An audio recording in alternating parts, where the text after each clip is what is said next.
मुंबई में एक ऐसे क्राइम सीन को अंजाम दे दिया गया जिसमें टीवी इंडस्ट्रीज के साथ साथ पूरा बॉलीवुड कांप चुका था। इस मर्डर का मोटिव कुछ ऐसा था जो आज भी एक सवाल बनकर बैठा हुआ है। इसे सुनकर आप लोगों को भी हैरानी होगी। आज की स्टोरी है वो एक ऐसा उभरता हुआ सितारा था जिनके सपने तो सच में बहुत बड़े बड़े थे, लेकिन उनकी जिंदगी छोटी कर दी गई। चलिए जानेंगे आज की क्या थी पूरी कहानी और क्या हुआ था और किस तरीके से इस क्राइम सीन को अंजाम दे दिया गया। लेकिन जब यहाँ पर आप पूरी स्टोरी सुन लेंगे, आप लोगों को जब पता चलेगा किस चीज के लिए इस मर्डर को अंजाम दे दिया गया था, सच में आप भी एकदम चौंक जाएंगे और आपके पैरों तले जमीन खिसक जाएगी, क्योंकि इतनी छोटी सी बात पर एक उभरते हुए चेहरे को इस दुनिया से ही हटा कर रख दिया। जानेंगे आज की इस पूरी स्टोरी के बारे में, लेकिन उससे पहले मेरा नाम है करुण, आप लोग देख रहे हैं नाइट फाइल्स पॉडकास्ट। अगर आप लोगों ने अभी तक इस चैनल को सब्सक्राइब नहीं किया है तो चैनल को सब्सक्राइब कर लीजिए, साथ में नोटिफिकेशन बेल आइकन को दबाना बिल्कुल भी मत भूलिएगा। मेरी इंस्टाग्राम आईडी आप लोगों की स्क्रीन के ऊपर है, इसका लिंक नीचे डिस्क्रिप्शन में भी दिया हुआ है, जाइए और इंस्टाग्राम आईडी पर भी फॉलो कर लीजिए। और साथ में वीडियो की राय के साथ कमेंट में पिक में लिखना बिल्कुल मत भूलिएगा। आज की जो स्टोरी है, जो केस है, ये है कृतिका चौधरी केस।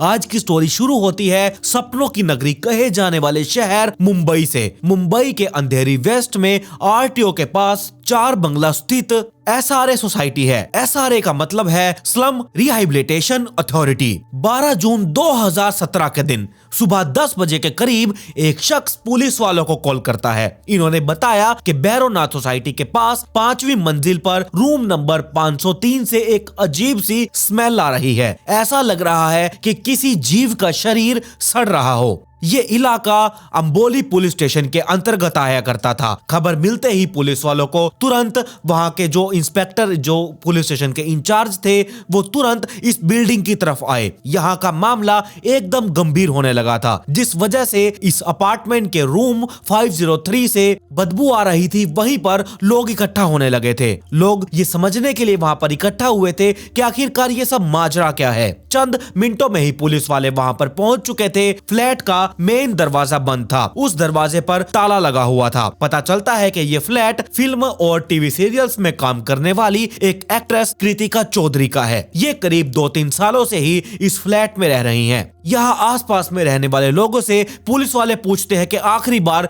कृतिका यहाँ पर कब आई थी। पड़ोसी कहते हैं कि उन्हें ये नहीं पता, जो कि कृतिका एक अभिनेत्री है तो वो हमेशा काम के सिलसिले से घर से बाहर रहा करती थी। वो कब इस फ्लैट में आया करती थी और कब जाया करती थी, उसका कोई भी टाइम फिक्स नहीं था। जब वो शूटिंग पर जाती है तो वो कई दिनों तक घर पर नहीं आती और हमारी उससे इतनी जान पहचान भी नहीं है। और इन्हीं सब की वजह से हमने कभी भी उसके घर पर होने या फिर ना होने से ध्यान ही नहीं दिया। इस बिल्डिंग में जो भी स्टाफ थे, मेंटेनेंस वाले, सिक्योरिटी गार्ड वाले, उन सभी को बुलाया गया। इनसे इस फ्लैट की चाबी के बारे में पूछा गया। चाबी इनमें से भी किसी के पास नहीं थी। अब तो यहाँ पर ताला तोड़ने के अलावा पुलिस वालों के पास कोई और ऑप्शन बचा ही नहीं था। लेकिन वो लोग ऐसे ही किसी के भी घर का ताला नहीं तोड़ सकते थे। इसके बाद इंस्पेक्टर अपने सीनियर्स को कॉल करते हैं। उन्हें सारी चीजों के बारे में डिटेल में बताया जाता है कि यहाँ पर एक कमरे से डेड बॉडी के डिकम्पोज्ड होने की स्मेल आ रही है। बिना ताला तोड़े हम अंदर नहीं जा सकते। सीनियर्स ने इनको परमिशन दी और फिर कुछ लोगों की मदद से उस रूम के गेट पर जो ताला लगा हुआ था उसे तोड़ दिया गया। और जब उस गेट को ओपन किया गया, कुछ लोग जैसे ही उस कमरे के अंदर गए, वैसे ही जितनी तेजी से वो उस कमरे के अंदर गए थे, उससे 2 गुनी तेजी से वो एक बार वापस बाहर आ चुके थे, क्योंकि वो वहां उस कमरे में बदबू इतनी ज्यादा फैल चुकी थी कि उनसे वो 1 सेकंड के लिए भी बर्दाश्त नहीं हुई थी। तो उसके बाद ये लोग अपने मुंह पर मास्क वगैरह ढककर, जो रुमाल वगैरह बांधकर, ये जब दोबारा उस कमरे में गए, तब इन्हें वहां पर एक डेड बॉडी मिली। और वहां उस कमरे में उन सभी लोगों को ठंड का एहसास भी हो रहा था, क्योंकि लिविंग रूम में एसी ऑन था और वो एसी 19 डिग्री सेल्सियस पर चल रहा था। लाइट्स भी ऑन थी और वहां पर पंखे भी चल रहे थे। यहाँ एक डेड बॉडी पड़ी हुई थी और वो डेड बॉडी एक महिला की थी, जो कि डिकम्पोज्ड होनी शुरू हो चुकी थी। ये शव किसी और का नहीं बल्कि एक्ट्रेस कृतिका चौधरी का ही था। फौरन इंस्पेक्टर अपने सीनियर ऑफिसर्स को इसके बारे में बताते हैं। थोड़ी देर बाद वहां पर एसीपी, डीसीपी, एसएचओ ये सभी लोग वहां पर आकर इकट्ठा हो चुके थे। साथ में फोरेंसिक टीम को भी बुलाया गया। इधर शव को देखने से ये लगा कि ये 3-4 दिन पुराना है। इसके सर पर गहरे चोट के निशान थे। जमीन पर बिखरा हुआ रक्त एकदम सूख चुका था। पुलिस वालों को डेड बॉडी के पास से एक फोन बरामद हुआ जो कि शायद कृतिका का था। आगे इन्वेस्टिगेशन ऐसे ही चल रही थी और फोरेंसिक टीम पूरे घर की तलाशी करने लगे थे। कृतिका के बेडरूम में बेड पर कुछ पाउडर जैसा पदार्थ पड़ा हुआ था और इसका एक पैकेट भी मौजूद था। इसे देखने से ऐसा लग रहा था कि जैसे ये कोई नशीली चीज हो सकती है। इसके बाद पुलिस वाले इस पदार्थ को सेंट्रा क्रूज के एक लैब में भेज देते हैं इसकी जांच करने के लिए। पंचनामे के बाद शव को भी पोस्टमार्टम के लिए भेज दिया गया था। इसके बाद पुलिस वाले इस केस को एक्सीडेंट डेथ रिपोर्ट यानी कि एडीआर का केस दर्ज कर लेते हैं, क्योंकि शुरुआत में यहाँ की परिस्थितियों को देखकर ऐसा लग रहा था कि ये किसी दुर्घटना की वजह से हुआ है। यहाँ पर जो फोन मिला उसकी वहां पर इन्वेस्टिगेशन शुरू कर दी गई और उसमें इसकी माँ और भाई के फोन नंबर सेव था। पुलिस वाले इन नंबर्स पर कॉल करके कृतिका की मां और भाई से बात करते हैं। उन्हें मुंबई बुलाया जाता है। ये लोग हरिद्वार के एक छोटे से गांव में रहा करते थे। इन्हें जब अपनी बेटी के बारे में पता चला तो ये तुरंत मुंबई के लिए निकल चुके थे। इन्हें बिल्कुल भी समझ नहीं आ रहा था कि इनकी बेटी कृतिका को हो क्या गया है। अभी 7 तारीख को ही तो इन लोगों की कृतिका से बात हुई थी। क्राइम सीन का निरीक्षण करने के बाद बड़े ऑफिसर्स इस केस को इंस्पेक्टर को सौंप देते हैं और आगे की इन्वेस्टिगेशन के लिए वो वहां से चले जाते हैं। कुछ ही घंटों में कृतिका का पोस्टमार्टम हो गया और जब उसकी रिपोर्ट पुलिस वालों के पास पहुंची, इसमें मृत्यु का कारण सर पर लगी गहरी चोट का कारण बताया गया। साथ में शरीर पर कई सारी इंजरीज भी मौजूद थी। ऐसा लगा कि इनके किसी के साथ झड़प हुई हो, इसकी हाथापाई हुई हो। यह रिपोर्ट साफ तौर पर एक मर्डर की तरफ इशारा कर रही थी। आगे घर की छानबीन में पुलिस वालों को एक लोहे का पंच मिलता है। ये लगा कि कातिल ने यही पहनकर इसे मुक्के से कृतिका के सर पर वार किए होंगे। यहीं से रक्त के छींटों वाला एक शर्ट, एक टी शर्ट भी मिलती है जो शायद उन कातिलों की थी। अब यहाँ मर्डर की पुष्टि होने के बाद पुलिस वाले आईपीसी धारा 302 के तहत एक अननोन व्यक्ति के ऊपर इस केस को फाइल कर लेते हैं। इसके बाद आसपास रहने वाले लोगों से, पड़ोसियों से, सिक्योरिटी गार्ड से सबसे पूछताछ की जाती है। किसी के साथ कृतिका का झगड़ा हुआ हो, कोई छोटी मोटी झड़प हुई हो, किसी को इसने डांटा हो या फिर कोई अननोन व्यक्ति यहाँ पर आते जाते कोई देखा हो। ऐसे सवाल पुलिस वाले इन सभी लोगों से पूछ रहे थे, पर ऐसी कोई भी लीड देने वाली चीजें पुलिस वालों को पता ही नहीं चली। बिल्डिंग में कुछ सीसीटीवी कैमरास भी लगे हुए थे। इन्हें खंगालना शुरू किया गया। इसमें एक कैमरे की फुटेज में 2 अननोन व्यक्ति दिखाई दिए जो ना तो यहाँ के रहने वाले थे और ना ही इन्हें कभी पहले यहाँ देखा गया था। इनका चेहरा दूसरे एंगल पर था जो कैमरे में दिखाई ही नहीं दे रहा था। कैमरे की केवल एक ही फुटेज में ये लोग दिखाई दिए थे। कृतिका के फोन की आगे इन्वेस्टिगेशन करने पर यह पता चला 5 जून को कृतिका का बर्थडे था। इसने यहीं पर अपने दोस्तों के साथ केक काटा था, छोटी सी उन्हें पार्टी दी थी। 6 जून को इसने अपनी बर्थडे की फोटोज फेसबुक पर अपलोड की थी। यही 6 जून की तारीख कृतिका की आखिरी बार सोशल मीडिया पर एक्टिव होने की थी। पुलिस वालों को अपने खबरियों से सुनने में यह आया कि ऐसे कई केसेस हो चुके हैं जिसमें सिक्योरिटी गार्ड, वॉचमैन या फिर कोई कर्मचारी किसी अमीर महिला पर या फिर किसी मॉडल पर फिदा हो गया हो और उससे एक तरफा प्यार कर बैठा हो, जिसके चलते बाद में उन लोगों ने उसे मार डाला हो। इस तरह का केस मोनिका गुडेन नाम की एक महिला के साथ हो चुका है। इसका कत्ल एक वॉचमैन ने किया था जो कि उन्हीं की बिल्डिंग में ड्यूटी कर रहा था। ये एक बात सुनने के बाद बिल्डिंग के कर्मचारी और सिक्योरिटी गार्ड्स पर अपनी सिक्योरिटी बढ़ा देते हैं और उनसे पूछताछ की जानी थी और बाद में इनसे सख्ताई से पूछताछ भी की गई। इनसे पूछताछ करने पर यहाँ पर शक सिर्फ सिक्योरिटी गार्ड के ऊपर जा रहा था। पता चलता है कि इनमें से एक सिक्योरिटी गार्ड यहाँ से गायब है, वो छुट्टी पर है। इनको मैनेज करने वालों से ये पता चला कि ये सिक्योरिटी गार्ड लखनऊ में है। इसका एड्रेस लेकर पुलिस वाले मुंबई से लखनऊ जाते हैं। लखनऊ पहुंचकर इस सिक्योरिटी गार्ड से मिलते मिलते हैं और इससे पूछताछ करते हैं तो इसने कहा कि ये तो यहाँ पर कई दिनों से रुका हुआ है। पुलिस वालों की थ्योरी के हिसाब से 7 से 8 तारीख के बीच में हुआ था, बट ये गार्ड 7 तारीख से पहले से ही लखनऊ में मौजूद था। अब इसके बैकग्राउंड के बारे में चेक किया जाता है। जब सब कुछ ठीक ठाक लगा तो उसे छोड़ दिया गया। इसके बाद ये पुलिस वालों की टीम वापस लखनऊ से मुंबई पहुंच चुके थे। अब तक कृतिका के भाई और मां मुंबई पहुंच चुके थे। कृतिका के डेड बॉडी से जो भी जानकारी इकट्ठा करनी थी वो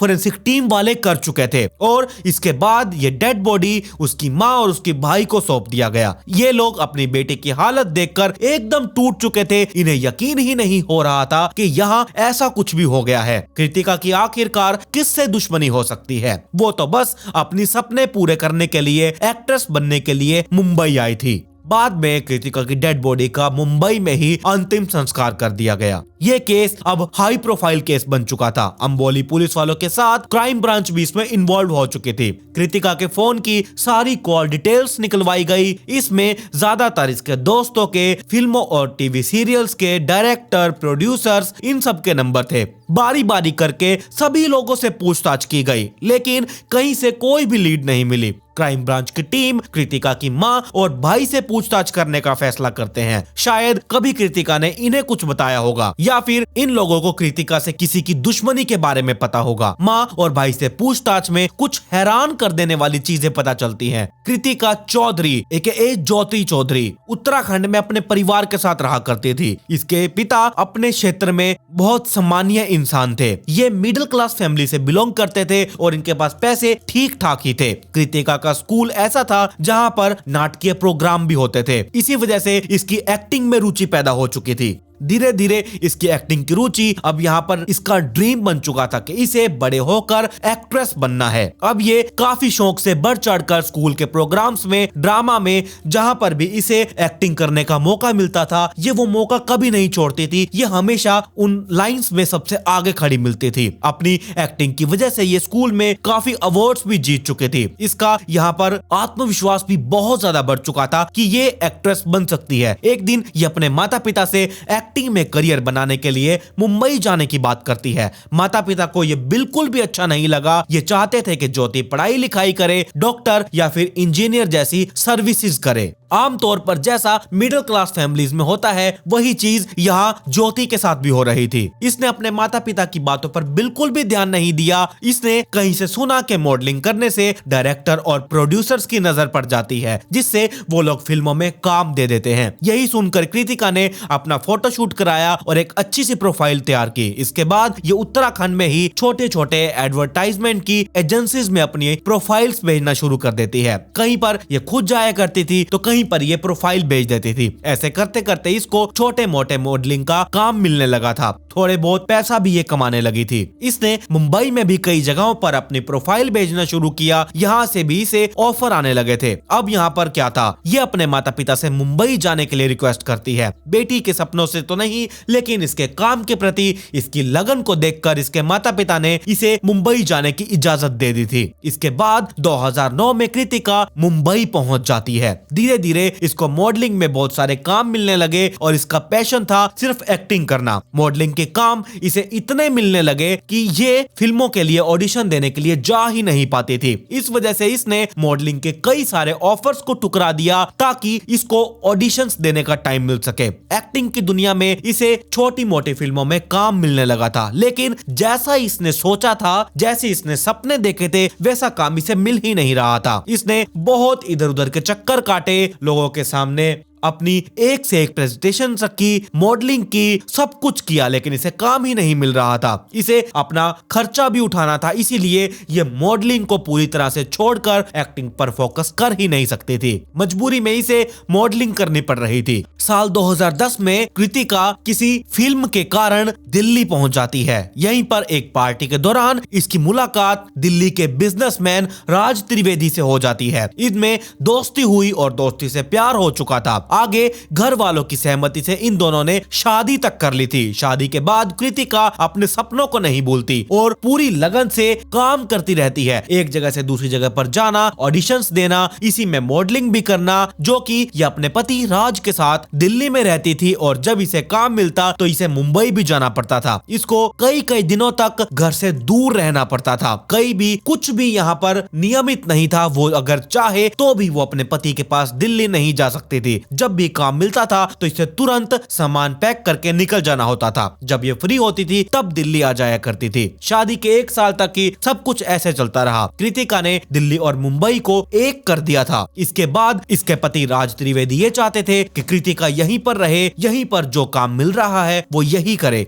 लेकिन वो मुंबई ना जाए। कृतिका अपने सपनों के लिए माता पिता से लड़ चुकी थी, तो यहाँ पर इसका पति क्या चीज था। शादी के 1 साल बाद इन दोनों का डाइवोर्स हो चुका था। घर की परेशानियों की वजह से कृतिका का माइंड यहाँ बहुत ज्यादा डिस्टर्ब हो रहा था, जिसकी वजह से ये अपने काम पर फोकस ही नहीं कर पा रही थी। इसका परिणाम ये सामने निकल कर आया, जो एक्टिंग में इसे काम मिल रहा था वो भी मिलना बंद हो चुका था। जो काम ये इतने सालों से कर रही थी, इतनी उस चीज के लिए मेहनत की थी, इसके सपने पूरे होने से पहले ही ये इसके सपने चकनाचूर हो रहे थे। यही सब सोचकर ये नशीले पदार्थों का सेवन करना शुरू कर देती है, जैसे कि ड्रग्स, गांजा फूकना, सिगरेट, शराब पीना, बियर पीना। ये सारे काम इसे इन चीजों की लतें लग चुकी थी। दिल्ली में रहते हुए एक जगह पर इसे विजय द्विवेदी नाम का एक शख्स मिलता है। इसने बताया कि कांग्रेस के नेता अमरीश जनार्दन द्विवेदी का भतीजा है। इसकी बॉलीवुड में बहुत बड़ी पहचान है, इसकी बहुत बड़ी बड़ी हस्तियों से पहचान है, ये तुमको काम दिलवा सकता है। इसके बाद ये कृतिका को लेकर दिल्ली से मुंबई आ चुका था। 2012 में कृतिका को एकता कपूर के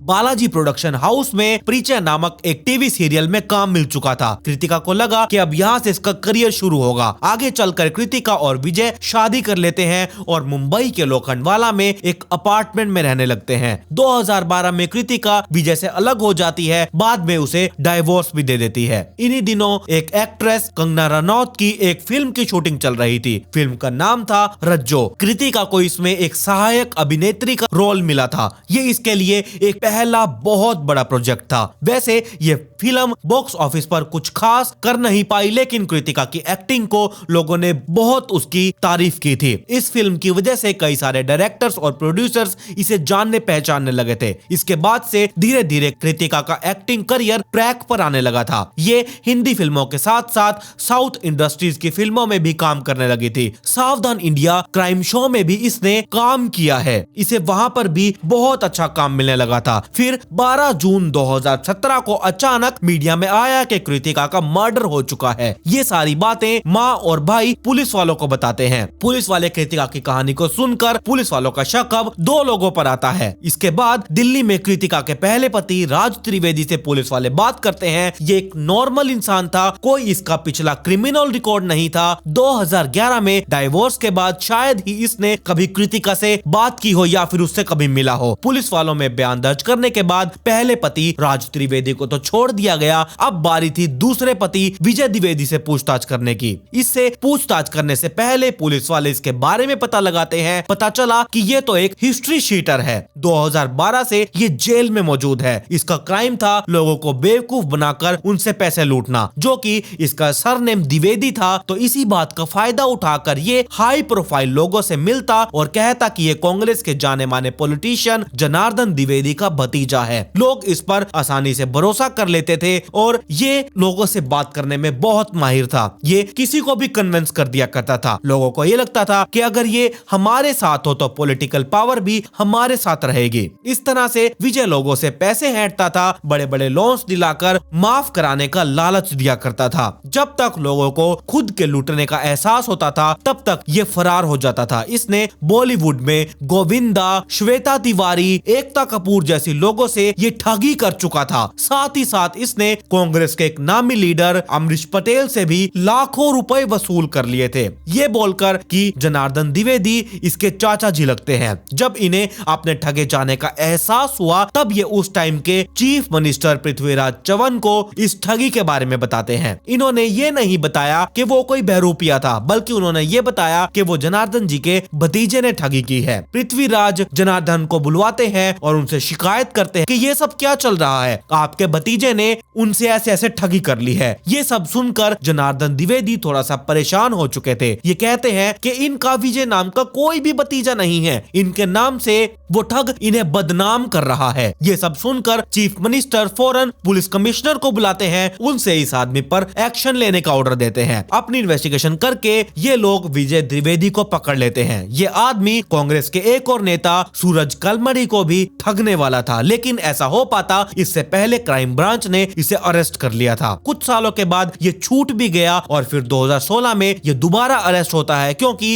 एक फिल्म एक्टर से इसने 55 लाख रुपए की धोखाधड़ी की थी। यहाँ भी इसने यही कहकर ठगी की थी कि वो जनार्दन द्विवेदी का भतीजा है। इन सभी जानकारियों के बाद क्राइम ब्रांच की एक टीम इससे अब मिलने के लिए जेल में पहुंची। जब जेल में विजय द्विवेदी से कृतिका से मिलने की अपनी पूरी कहानी सुनाता है तो 2011 में इसने कृतिका को दिल्ली के किसी शॉपिंग मॉल में देखा था। देखते ही ये उस पर आकर्षित हो चुका था। इसके बाद ये कृतिका का पीछा करने लगा और आगे चलकर इसे पता नहीं उसे क्या बोलकर उसे इम्प्रेस किया, उसकी कमजोरी क्या है, ये सब पता लगाने की कोशिश कर रहा था। इसे पता चला कि कृतिका मुंबई में मूवीज में एक्टिंग करना चाहती है। हाल ही में इसका डाइवोर्स भी हुआ है। एक दिन मौका पाकर इसने कृतिका से किसी मॉडलिंग शूट के लिए बात की। उसे झूठ बोला कि वो जाने माने कांग्रेस लीडर जनार्दन द्विवेदी का भतीजा है, इसकी बॉलीवुड में बहुत अच्छी जान पहचान है। इस तरह से इन दोनों के बीच में दोस्ती हुई और ये दोनों मिलने लगे। बाद में विजय कृतिका को लेकर मुंबई चला गया। फिर ये मुंबई में ही शादी करके साथ में रहने लगे। करीब 1 साल तक दोनों साथ में रहे। फिर 2012 में एक दिन पुलिस वाले इनके फ्लैट में आई और विजय को धोखाधड़ी के केस में लेकर अरेस्ट करके चली गई। फिर कृतिका को विजय के बारे में सारी सच्चाई पता चल चुकी थी। ये भी पता चली कि इसकी पहले ही शादी हो चुकी थी। पहली पत्नी को डाइवोर्स देकर इसने कृतिका चौधरी से शादी की थी। सच्चाई जानने के बाद कृतिका इससे अलग भैरवनाथ सोसाइटी में रहने लगती है और जब कुछ टाइम बाद विजय जेल से छूटा तो उसने कृतिका से कांटेक्ट करके उससे साथ रहने की बात करता है, लेकिन कृतिका पहले ही धोखा खा चुकी थी। इसने सीधा मना कर दिया। फिर ये किसी फिल्म डायरेक्टर से 55 लाख रुपए की ठगी करता है और ये अरेस्ट हो जाता है। और यहाँ पुलिस वाले अपनी इन्वेस्टिगेशन में इतना कुछ पता कर चुके थे, लेकिन कातिल का कुछ भी पता नहीं चल पाया। हफ्ते बीत गए, पुलिस वालों ने सैकड़ों लोगों से पूछताछ की थी, लेकिन कहीं से कोई भी लीड नहीं मिल रही थी। कुछ नहीं समझ में आ रहा था कि आखिरकार यहाँ पर क्या किया जाए। हर एंगल से पुलिस वाले इन्वेस्टिगेशन कर चुके थे। इसी समय उस पाउडर की रिपोर्ट आती है जो कि 12 जून को कृतिका के बेडरूम में बेड के ऊपर पड़ा हुआ मिला था। ये ड्रग था। ये बॉलीवुड में काफी ज्यादा कॉमन है।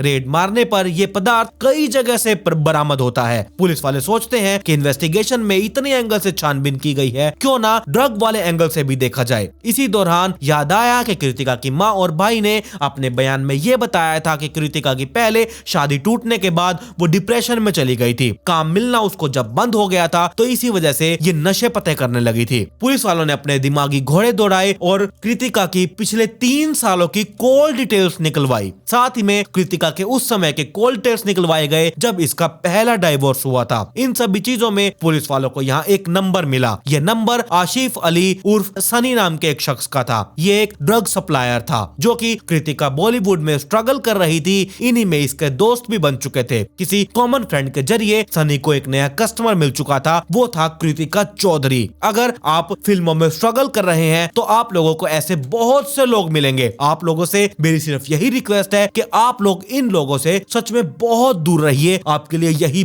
अच्छा होगा। यहाँ सनी कृतिका से मिलता है, इससे बातचीत करता है और इसे नशीले पदार्थों की सप्लाई करनी शुरू कर देता है। ये जानकारी मिलने के बाद पुलिस वाले आसिफ से पूछताछ करने के लिए जेल पहुंच जाते हैं। इसने स्वीकार किया कि ये कृतिका को पाउडर सप्लाई किया करता था, जो कि इन चक्रों में सनी जेल जाता आता रहता था, तो इसीलिए इसने एक इमरजेंसी नंबर कृतिका को दिया था। अगर कभी जरूरत पड़े तो इस नंबर पर फोन करना, तुम्हें पाउडर मिल जाएगा। दूसरा डाइवोर्स होने के बाद कृतिका को अब यहाँ पर ड्रग की जरूरत पड़ी थी, लेकिन इस टाइम पर सनी जेल जा चुका था। कृतिका ने इमरजेंसी में उस नंबर पर कॉल किया। यह नंबर शकील नसीम खान एक आदमी के नाम पर था। सनी इसी आदमी से पाउडर लेकर बेचा करता था। अब पुलिस वाले शकील को ढूंढना शुरू करते हैं। ये जो क्राइम सीन से शर्ट और टी शर्ट और लोहे का पंच मिला था, आखिर वो किसका है? पुलिस वाले इसके बारे में पता करते करते नाला सुपारा और गमंडी नामक के इलाके में शकील नसीम खान और बसु मकम दास को अरेस्ट कर लेते हैं। ये दोनों पाउडर सप्लायर थे। पुलिस वाले इन दोनों से पूछताछ शुरू करते हैं।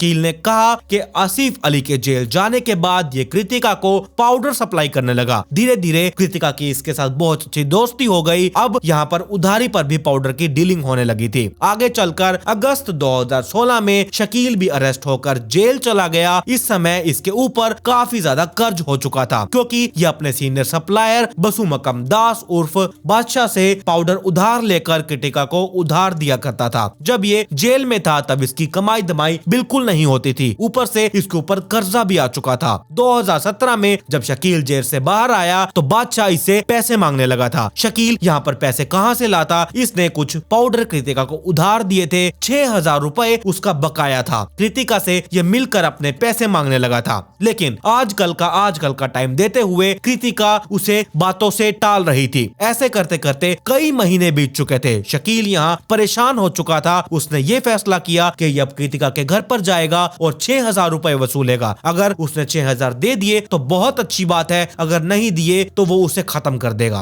अब 8 जून 2017 को शाम के टाइम पर शकील बादशाह को लेकर कृतिका के घर पर जाता है। ये लोग छुप कर जाते हैं, किसी की भी नजर इनके ऊपर पड़ी ही नहीं। जो कि शकील कृतिका का दोस्त बन चुका था, तो कृतिका इसका अपने घर पर स्वागत करती है। यहाँ थोड़ी देर रुकने के बाद शकील इससे अपने उधार के 6,000 रुपए मांगने लगा था। कृतिका कहती है कि अभी इसके पास पैसे नहीं है, ये बाद में लौटा देगी। अब शकील जबरदस्ती अपने पैसे मांगने लगा। वो कहने लगा, जब तक तुम पैसे नहीं दोगी ये यहाँ से हिलेगा भी नहीं। ये बात सुनकर कृतिका शकील को धमकी देती है कि अगर घर से नहीं निकले तो चिल्लाकर ये सबको यहाँ पर इकट्ठा कर लेगी। इलीगल काम करते हो तो दोबारा तुम जेल चले जाओगे। ये बात सुनकर शकील एकदम आग बबूला हो चुका था। ये अपने साथ पंच लेकर आया था। उसने पंच को उंगलियों में पहना और कृतिका के ऊपर लगातार वार करना शुरू कर दिया। बसु इन दोनों को छुड़ाने की बहुत कोशिश कर रहा था, कहीं कृतिका को कुछ हो ना जाए, उसकी जान न चली जाए। लेकिन यहाँ पर देर हो चुकी थी। पहले वार में ही कृतिका जमीन पर गिर चुकी थी। बसु को धक्का देकर शकील कृतिका के ऊपर और भी लगातार पंच से वार करने लगा। थोड़ी देर में कृतिका एकदम खत्म हो चुकी थी। जब इसका गुस्सा शांत हुआ तब इसके दिमाग में आया कि इसके कपड़ों के ऊपर रक्त के छींटे आ चुके हैं। कुछ छींटे बसु के ऊपर भी आ चुके थे। अगर बाहर किसी ने भी इन्हें ऐसे देख लिया तो यहाँ गड़बड़ हो सकती है। तो इसके बाद ये दोनों अपने ऊपर के कपड़े उतारते हैं और पंच भी शकील यहीं पर छोड़ देता है। और एसी को ये लोग 19 डिग्री सेल्सियस पर, यानी कि जितना हो सकता था उन लोगों ने उतनी कूलिंग करने की कोशिश की। पंखे चालू कर दिए गए ताकि एसी की हवा डेड बॉडी पर लगे और डेड बॉडी जल्दी से डिकम्पोज्ड ना हो। इसके बाद इन लोगों ने कृतिका के जेवर उतारे, रख लिए। घर से 2200 रुपए कैश मिले, वो भी इन्होंने रख लिए। जो कि शकील दोस्त था तो ये जानता था कि फ्लैट में कौन सी चीज कहां पर पड़ी है। इसने ताला और चाबी लिया और दरवाजे को बाहर से लॉक करके ये ताला लगाकर वहां से चला गया। फिलहाल अभी तक तो इस केस की पूरी इन्वेस्टिगेशन सामने नहीं आई है कि इस केस में इन दोनों क्रिमिनल के साथ क्या किया गया। फिलहाल तो ये जेल में ही बंद है और कहा तो यही जा रहा है कि इन दोनों को उम्र कैद की सजा ही दी जाएगी। हाँ, यहाँ पर फांसी की सजा भी हो सकती है। लेकिन आप लोगों का इसके बारे में क्या कहना है? आप लोगों की इसके बारे में क्या राय है? आप लोग अपनी राय कमेंट सेक्शन में जरूर दीजिएगा। और साथ ही अगर आज आप इस चैनल पर पहली बार आए हैं तो चैनल को सब्सक्राइब कर लीजिए, साथ में नोटिफिकेशन बेल आइकन को दबाना बिल्कुल भी मत भूलिएगा। मेरी इंस्टाग्राम आईडी आप लोगों की स्क्रीन के ऊपर है, इसका लिंक नीचे डिस्क्रिप्शन में दिया हुआ है, जाइए और जल्दी से इंस्टाग्राम आईडी को फॉलो कर लीजिए। खैर, पिछली वीडियो का शाउट आउट @डेविड कॉलोनी को कमेंट पिक में get shout out in next video. मिलते हैं ऐसी ही एक और चौंका देने वाली इंटरेस्टिंग स्टोरी के साथ।